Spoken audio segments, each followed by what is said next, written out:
Hello guys, welcome back to Car Obsession and welcome to another throwback review.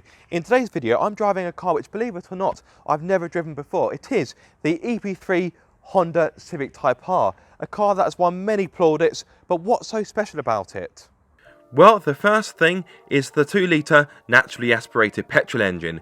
It has 4 cylinders, 16 valves, and to begin with it all seems pretty unassuming. However, what makes this engine special is Honda's famous VTEC system. This should technically be called VTEC, as the system's full name is Variable Valve Timing and Lift Electronic Control, but let's face it, VTEC has got a better ring to it. This clever system features 2 profiles for the camshafts. The first profile is active at normal driving speeds to help give better fuel economy, but when you drive the car hard, the second profile kicks in to deliver more air into the engine, which gives better performance. Another thing that makes this car special is the gear lever. It's down here, it's mounted on the dashboard, but why is it put there? Well, look at the gap between that and the steering wheel. It means you can do this.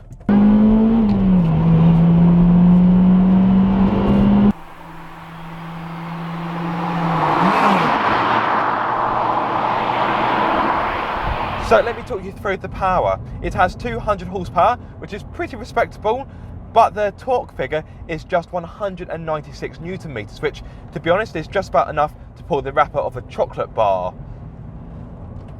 But it's worth mentioning, this car isn't all about the torque. It's all about the way how the engine performs and how it handles, because this car is simply fantastic. Now, of course, what you really want to know are the performance stats. So this car will hit 62 miles per hour in 6.6 seconds. Now, it's worth noting that the pre-facelift would do the same time in 6.8 seconds.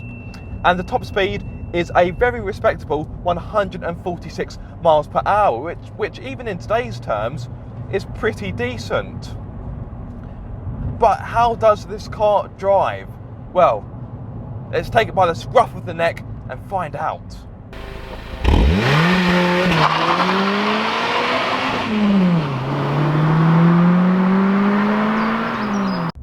Now, the VTEC kicks in around 6,000 revs or so. Right, okay, here we go. 1, 2, 3. There's the VTEC! Whoa! I'm sorry, I have to say it. VTEC kicked in, yo! I know, it's a very cliche thing to say, but let's just get it out of the way early doors so I won't have to say it again. Yeah? Deal? Good. So when the second cam profile kicks in, yes, this car becomes a completely different animal. You really do unleash the beast.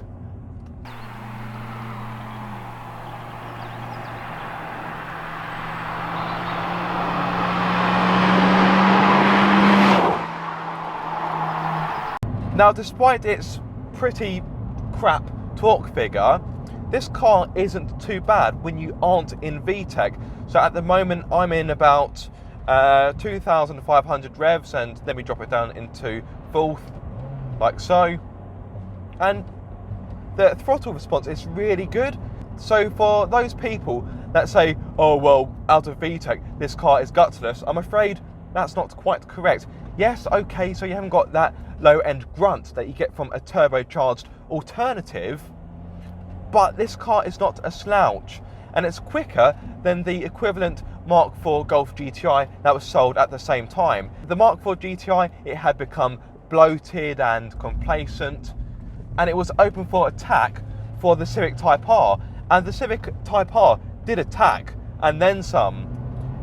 The GTI, it's more refined, it's a bit more civilized, it's got better table manners, but this car is simply raucous. This car has been race developed, and you really do get a sense of that.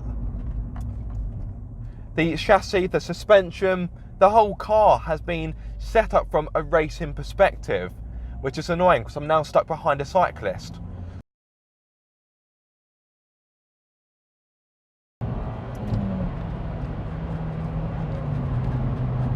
This 6-speed manual gearbox is delightful to use. The changes are slick, they're short. This is a fantastic gearbox. And it's little wonder this car has been praised so much, because the engine and the gearbox combination, it's pretty much second to none. At this moment in time, I'm struggling to think of a hot hatch which has a better pairing of engine and gearbox. It's simply, it's bliss. It's pure and utter bliss.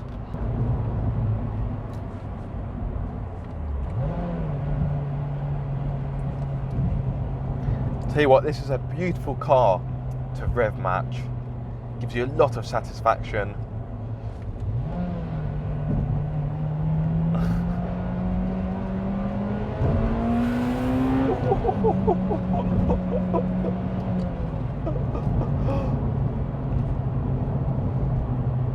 Now I get it. Now I get what's so wonderful about VTEC. Now granted, this type of power delivery won't be for everybody, because to get the real potential out of this car, you do need to drive it hard, and on a daily commute, yes, that may become a little bit tiring, but my word, is it good fun.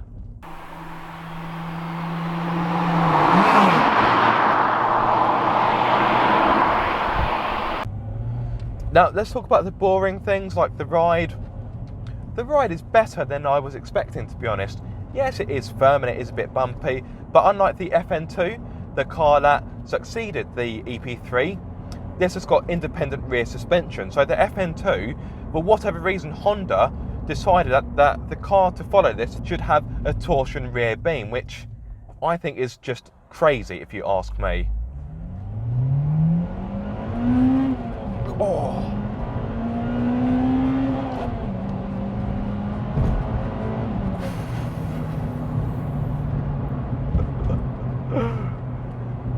This car does need to be worked hard, but you really do get a proper sense of reward for your hard work.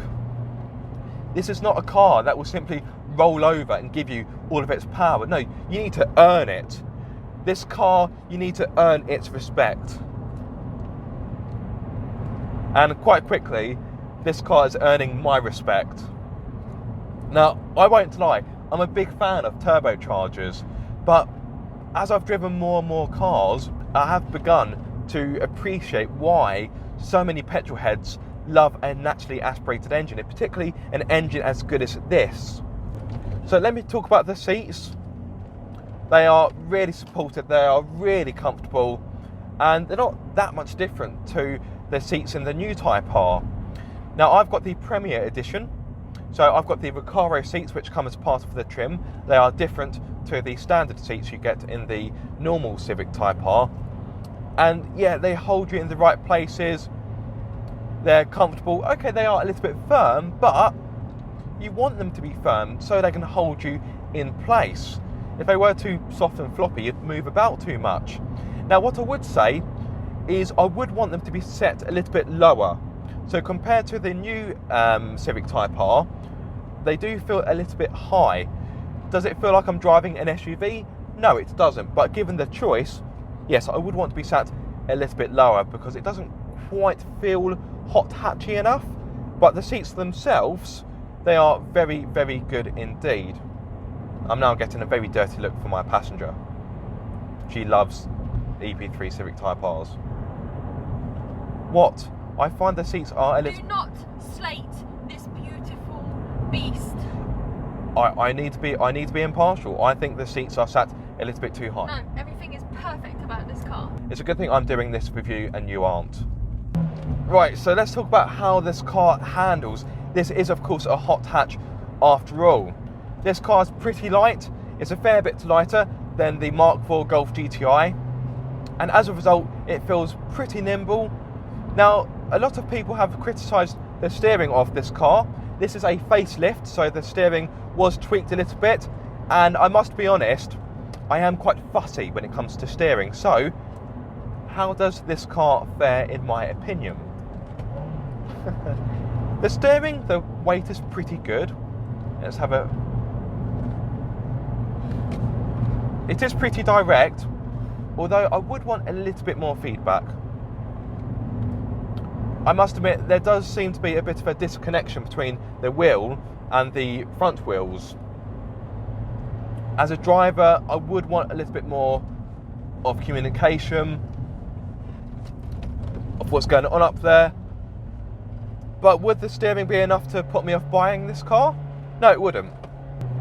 But the Type R, you can really chuck it into corners, and you do get a bit of lift off oversteer when you do push the car a bit hard. But thankfully, it's pretty controllable. So as long as you're switched on and focused on what you're doing, you shouldn't end up in a ditch. I know I don't want to end up in a ditch because this car is very precious to Honda. Don't worry, Honda, I'll bring it back in one piece. And what about being concerned about bringing me back in one piece? Oh, yeah, and you. Jeez. Oh, there we are in the VTEC, in second gear.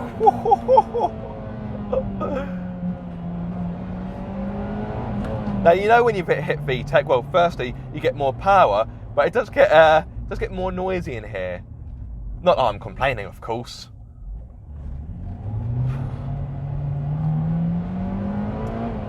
Now, it is worth noting that this car does not have a limited slip diff.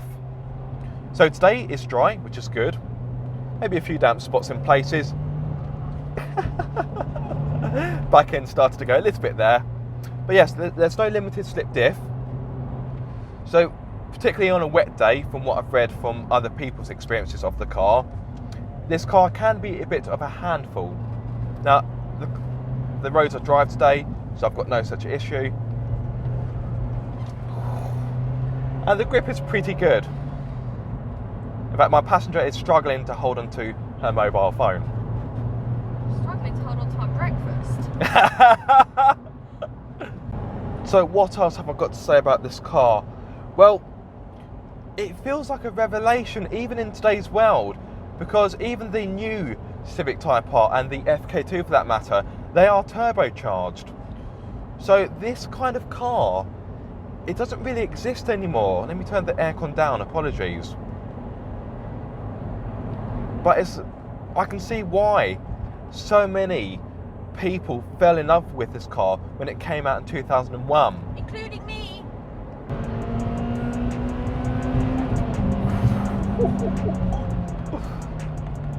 Yeah, I'm sorry guys, I'm just making lots of weird noises and faces.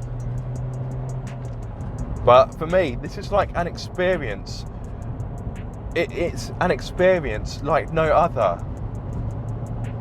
Because the driving sensation VTEC offers, it feels so far removed from anything else I've ever known.